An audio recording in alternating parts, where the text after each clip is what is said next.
Hi friend, আজকের menu chop recipe. Chop করতে যা যা লাগবে তা এই ভিডিওতে বলবো। প্রথমে 2 কাপ বেসনটাকে চেলে নেবে, তাহলে গুঁড়ো গুঁড়ো ভাবটা পালিয়ে যাবে। তারপরে 1 কাপ কর্নফ্লাওয়ার, যত কাপ বেসন নেবে হাফ কর্নফ্লাওয়ার। তারপরে নুন, লঙ্কার গুঁড়ো, হলুদ গুঁড়ো দিয়ে প্রথমে বেসনটাকে ভালো করে ফেটিয়ে রেখে দেবে। এখন বেকিং পাউডারটা দেবো না, পরে দেবো বেকিং পাউডারটা। তারপরে দেখো কি সুন্দর গলিয়েছি, তোমরা দেখে নাও কেমন করে করেছি। তারপরে কড়াই গরম করে দিবে 10 মিনিট প্রথমে। তারপরে তেল দিয়ে দিবে, ডুবো তেলে ভাজবে। আলুটাকে রেডি করবে। প্রথমে পেঁয়াজটা লাল লাল ভাজা হয়ে গেলে পেঁয়াজটা লাল লাল করে ভেজে নেবে। প্রথমে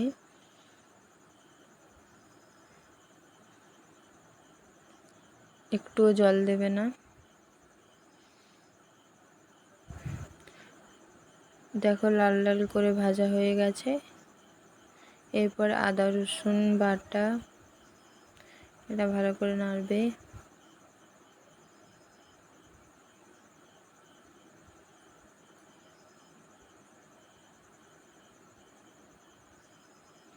এরপরে লঙ্কা গুঁড়ো, হলুদ গুঁড়ো দিয়ে নেড়ে যাবে, মশলাটাকে ভালো করে কষাবে।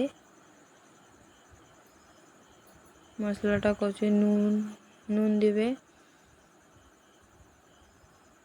দেখো কষানো হয়ে গেছে। এরপরে আলুটা দিয়ে দেবে, আলুটাকে ভালো করে মিক্স করে নেবে।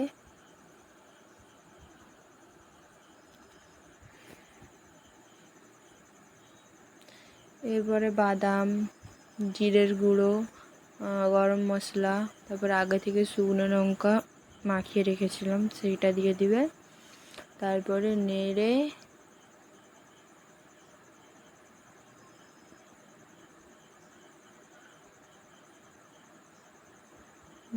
ভালো করে তুলে নিবে, দিয়ে যেমন শেপ দিবে সেরকম চপের শেপ দিয়ে করে দেবে। আমি বেসনে বেকিং সোডাটা গুলিয়ে দিয়েছি।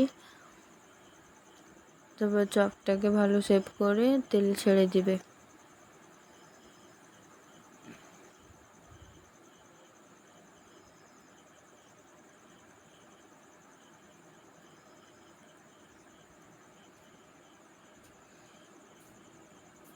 দেখো ভালোই ফুলেছে।